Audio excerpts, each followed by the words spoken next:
turning the YouTube on, but it hasn't quite started yet. Well, it's only 6:58, so. Yeah. Who's counting?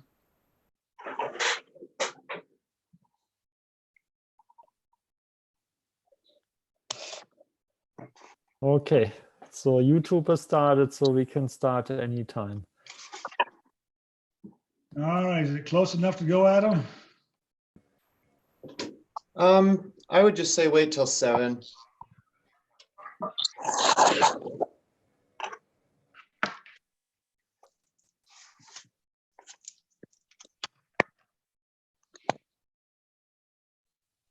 So Ryan Hunter is here now.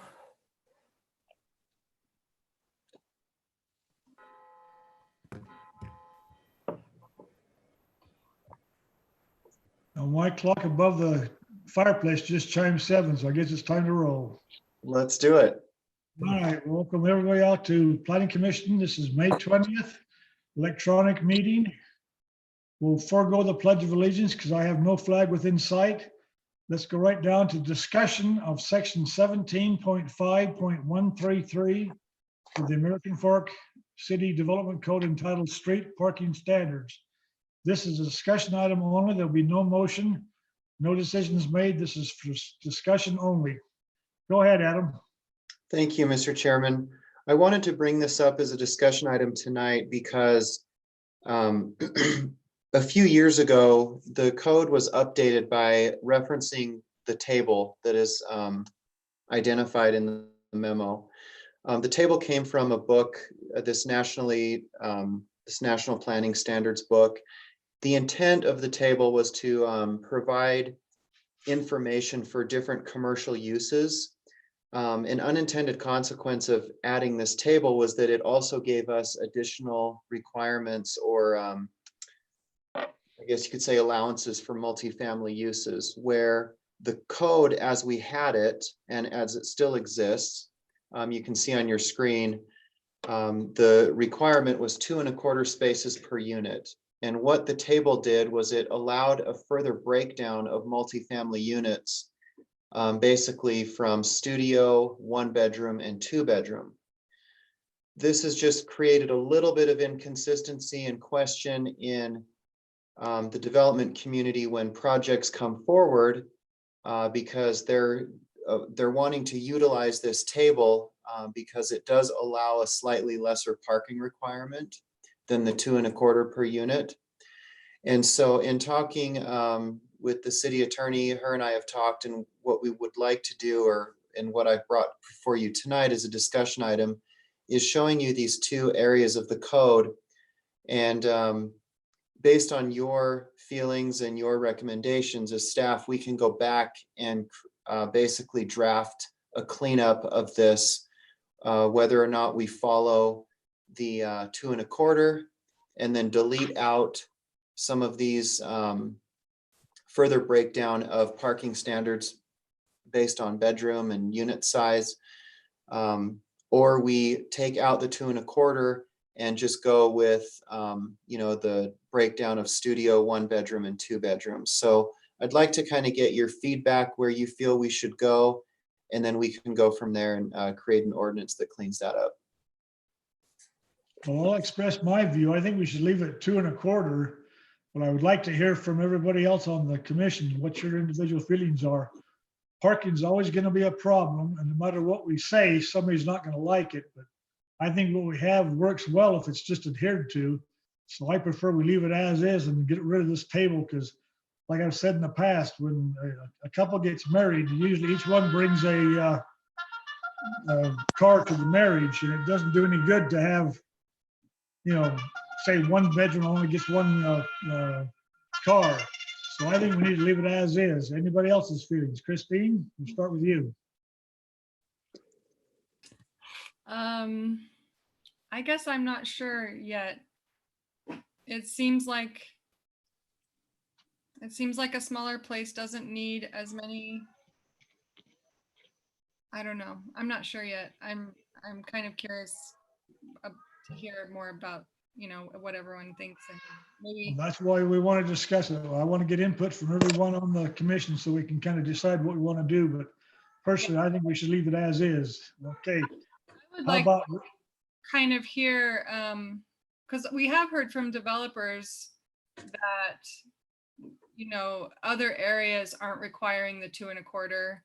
And I know that might be something that they say more, to benefit what they want to be able to do, lower cost of parking area. But what are the neighboring cities requiring for small bed, for multi-dwelling, multi-family? When I looked at, this was a while ago, Lehigh was actually higher than us. They required 3.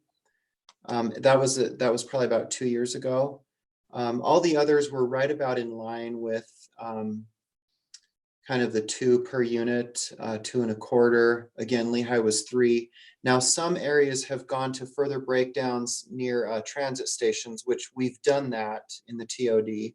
It's similar to what is in this table.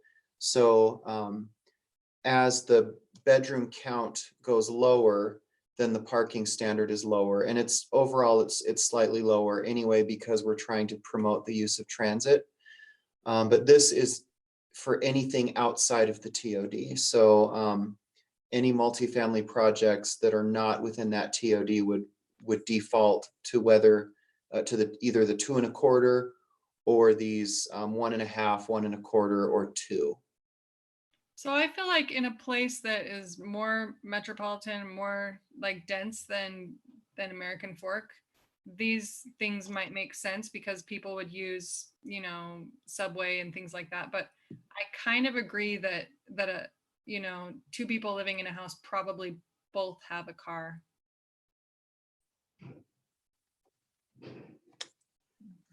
we've got to be careful. We don't need another Olive Garden mess up where it just definitely does not have enough parking for the establishment. So parking is a two-edged sword.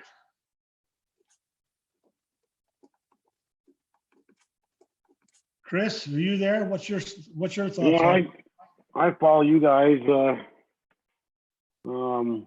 I just think regardless whether it's 1 bedroom, 2 bedroom, studio, usually you'll see the two individuals. If there's a married couple there, that will have each a vehicle. And so I like that 2 or 2 1/4.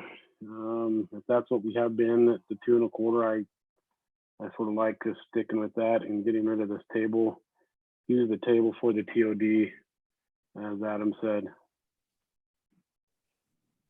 Okay, Jeff, what's your input?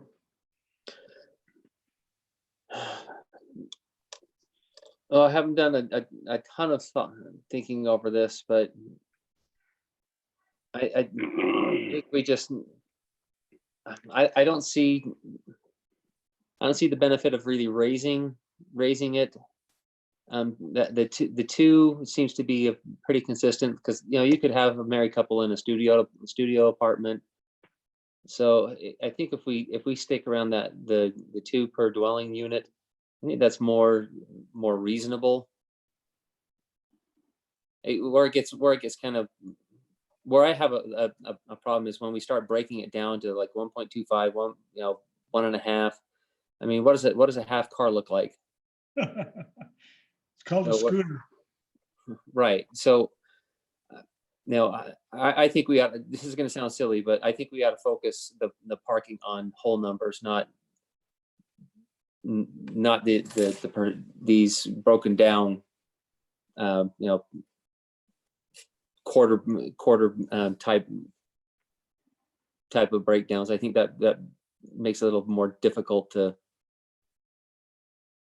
administer. All right. I could be wrong though. Isn't it just so that, like, if I have a house next to 5 other or in a multi-dwelling family unit, and one of us has a visitor, then you just kind of assume that only 1 out of 4 will have a visitor at any given moment. I don't know all the rationale behind it. Adam, can you clarify that? It's been that way for a number of years, but yeah, I think the rationale for the quarter space visitor parking is so basically you'd have one dedicated visitor stall for every, basically for every four every four units. Okay. And sometimes they'll provide more than that. Sometimes they'll just provide the bare minimum. You know, I do know some cities have, like you said, Jeff, just stuck with the whole number of 2 or whatever that is. And they just assume that visitor parking will be provided through that whole number, where we actually call out a requirement for that. And so that's an option, is we can leave that quarter in there, or, you know, take that out. You know, that's another option as well. Okay. No, thanks for the clarification. I'm okay staying with the 2 1/4 then. Okay. All right, Harold, what's your input?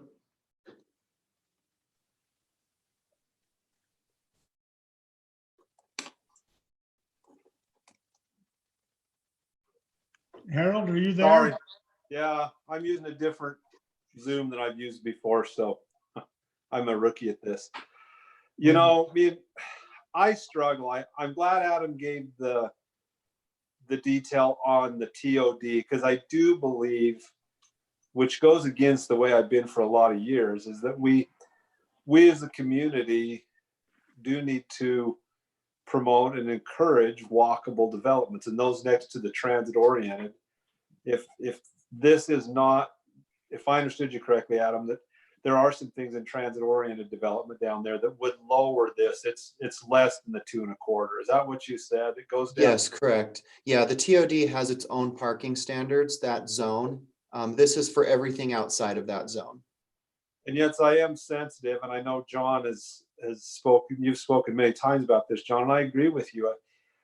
I was driving around, where was I the other day? I was with my son, and I just feel like all cities, parking, I think, is one of the things that's so hard to get right, because it also drives me crazy when I see these huge parking lots with nothing in them, that's just asphalt. And I guess I'm getting older. I don't know. It just, like, wow, that's a waste. Some of them that I used to be a planner norm, I'm like, wow, we made them put way too much parking in.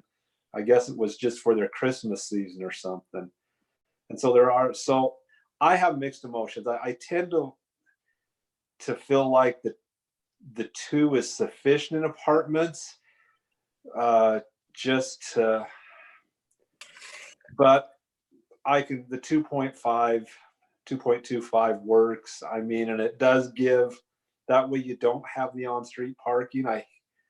When you drive around, you see those apartment complexes, and for 3 blocks, there's not a on-street parking spot either. And I'm like, that's not very good planning either, because I don't know that on-street parking should be filled up. Maybe it should, I don't know.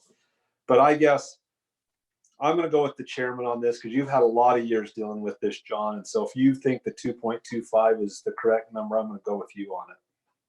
All right, thank you. Ryan, what's your input? I definitely am not in favor of lowering that number. I'd like to see the standard set where it is.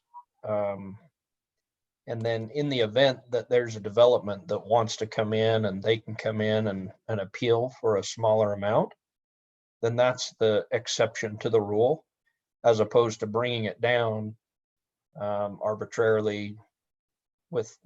I certainly don't have the knowledge or whatever it takes right now to say we should be lowering it.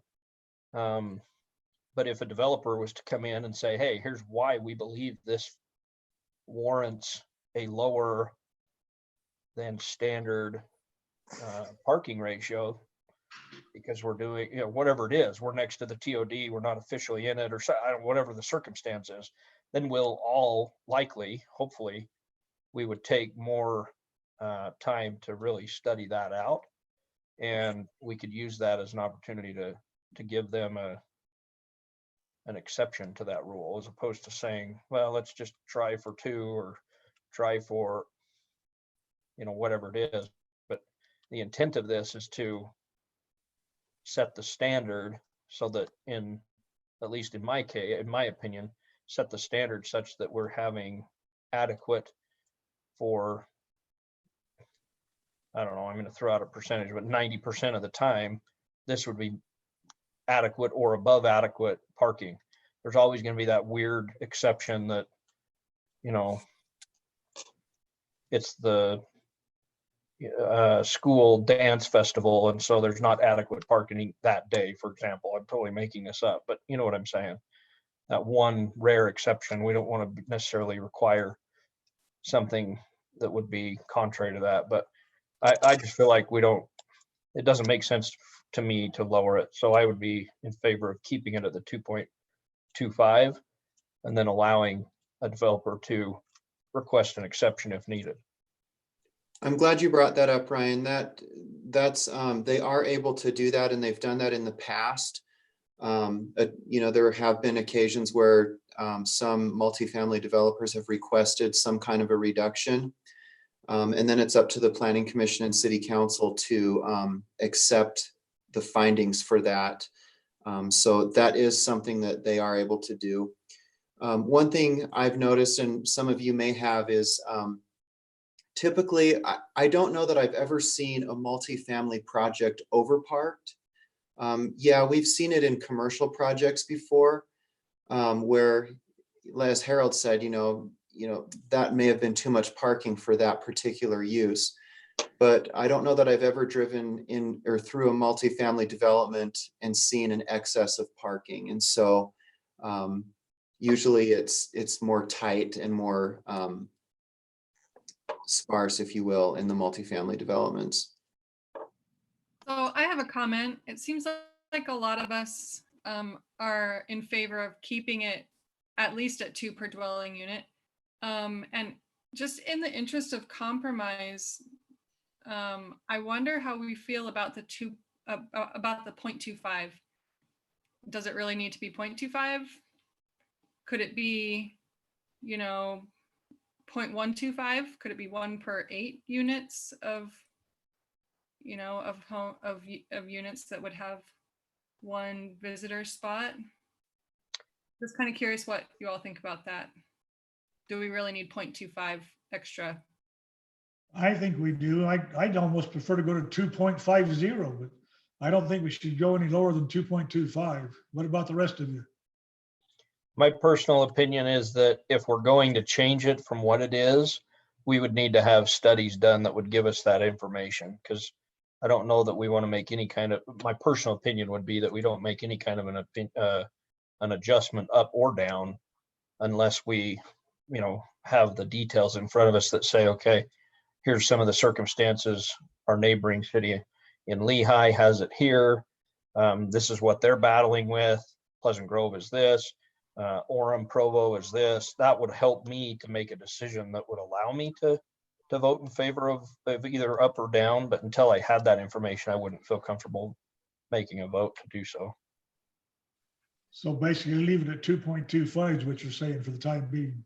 Yeah, leave it at 2.25, and then if there's an adjustment, let's do a little bit more homework I agree. before we make an adjustment. That's my opinion, yes.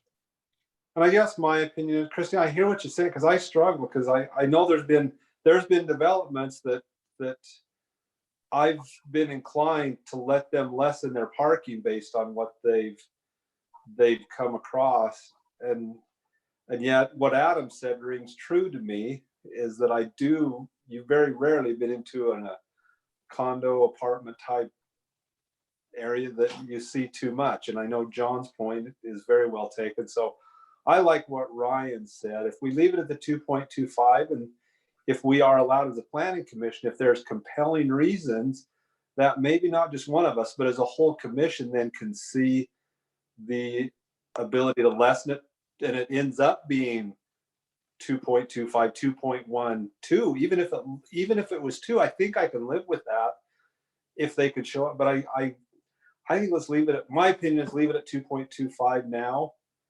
And I think most developers, what we've seen, right, is they're going to bring it in less. They're going to try and push us down. And so if we change it to 2, they're going to try and push us down to 1.75.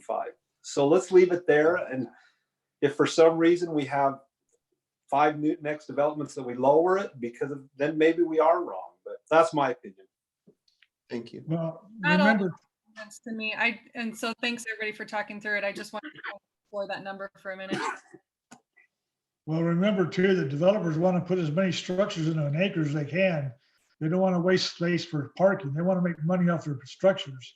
So keep that in mind too. So it seems like to me, Adam, is everybody's pretty much agreed to the 2.25. Is there anything else you need any specific answers for? No, what we'll do, I'll get this cleaned up, at least take those references out of that table. Again, the intent of including that table was for all of the various commercial uses, because it's quite detailed in different uses and different categories. This was an unintended consequence of adding the table. Was I guess you could say accidentally included the residential components when it was intended for commercial. And so now we're just catching up with that. I guess one other thought I had is that with a studio, that might be the one exception where I wouldn't always think that there would be 2 cars there. And so if there were a whole unit of just studio apartments, I might be willing to say like 1.5 or something like that. And in the past, when those types of issues have come up with the development, with a project, they've specified how many units are studios, and then the overall count has been slightly reduced because of that number of studios. And that's been a finding that the Planning Commission and Council have made before. So. Okay, that makes sense. All right, so you got enough information to plug ahead then, Adam? Yeah, yep, we can do that. Thank you. All right, let's move on to the next one then. Hearing, review, and action on various amendments to section 15.01 and section 17.9 of the American Fork City Municipal Code relating to the bonding process, release of funds, and warranty completion periods. And before we start, have we had any public comment on this one, Benjamin or Adam? I haven't received any. I don't know if Ben may have gotten any. No, I haven't received any. All right, this does require a public hearing, so when the time comes, we'll open it and close it. I guess we haven't had any input from the public on this one, so let's go ahead and Ben, this is mostly engineering. Do you want to take the lead on this one, please? Yeah, so a month or 2 ago, we had before Planning Commission some modifications to the guarantee of work or the bonds for developments. Planning Commission had previously recommended approval. As it was moving on to City Council, we had identified a couple other clarifications that needed to be made. So this document includes those clarifications that the City Attorney's Office has also reviewed. On that, a lot of it is just cleanup where it identified certain things that could be done with a certain type of bond, but really it can be done with all types of bonds, or making proper reference to in the code it calls the warranty period the improvement completion assurance, and so just cleaning up some of the code for that. So that it referenced the right, the other sections in code and match what the verbiage was. It also improves some of the verbiage. Some of the challenges we've had as developments have been completed and we've done inspections, and our inspectors have provided a punch list of items that need to be completed to be able to release the improvement warranty period. The verbiage that we have added identifies that the corrections need to be completed within 30 days of them receiving the punch list item. Otherwise, we can use the improvement warranty funds to complete the required work if the developer's not going to do it, which that's been one of our big challenges as well, in actually getting some of these developers to complete the work in a timely manner so that it meets city standards. So that's the gist of the changes. If anyone had any specific questions, I'd be happy to answer them. Any questions or comments from engineering from the commission?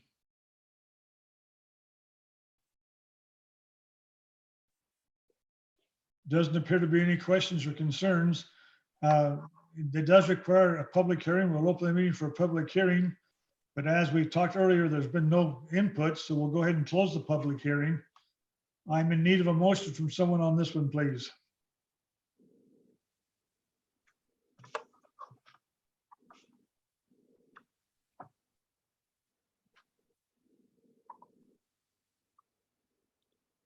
Mr. Chairman, I move that we recommend approval of the code text amendment.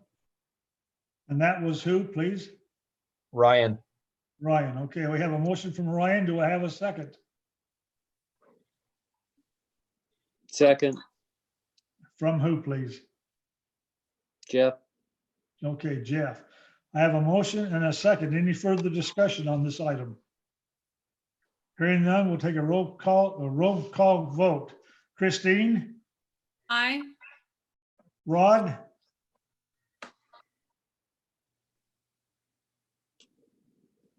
Rod, are you there? Is Rod here today? I don't believe he's Mute. here. All right, he's absent. Chris, Aye. Jeff, Aye. Harold, Aye. and Ryan. aye. And the chairman votes aye, so it passes 6-0 with one absent. All right, moving on. Other business. Does anybody have any other business we need to discuss? Adam, Vendling to start with. I don't have anything to bring up from the staff tonight. No. All right, anything from any of the commissioners? No, Nothing. just a thank you to Scott for getting that pavement or that work that was done at the corner of 900 West and 1120 North, getting that fixed quickly. We do have a good staff. There's no denying that. We bring things up, they usually jump right on them. We work with a bunch of real good people. And I will pass that on to Scott. All right, thank you very much. Site plan committee report. Vendling, anything on the horizon we need to wonder about?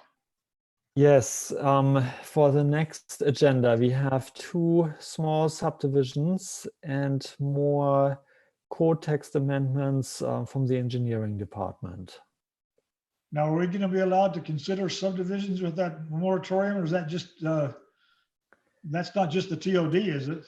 No, these ones are on the outside of the area of the moratorium, so these are fine. Okay, just want to check to make sure. All right. Could I We're ask, down- could you Go just ahead. explain about the moratorium, what the area is and? Yeah. So basically, the area that it covers is anything south and west of I-15. And so as staff, my understanding is we're still allowed to proceed with the projects. And some of them are even able to move forward toward completion with the Planning Commission and City Council.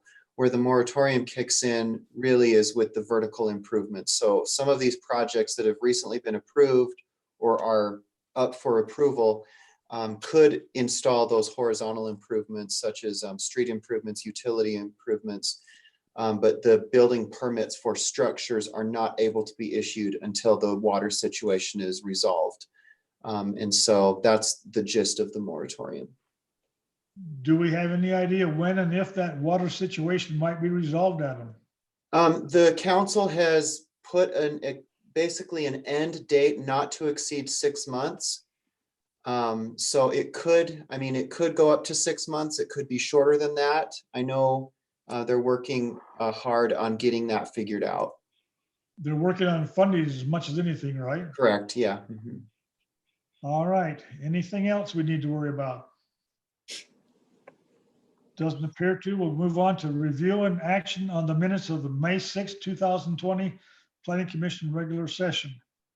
Ask for a roll call vote on that. Christine? Aye. Rod is not here. Chris? Aye. Jeff? Aye. Harold? Aye. And Ryan? Aye. Whoops, I goofed. I asked for a vote before. Yeah, we need to have a and motion second. first. We better- We approve the minutes of the May 6th meeting. Okay, a motion by Christine. Do I have a second? I Ryan Chris. seconds, or Ryan, Chris.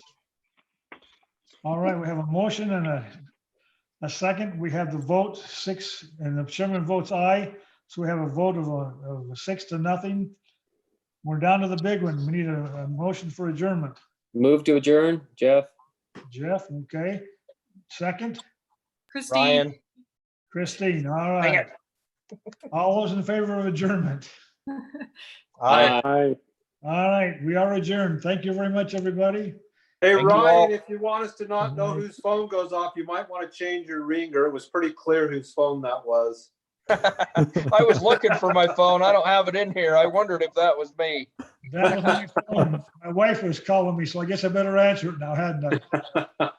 See I you guys. expect you to answer that when we're on the live session.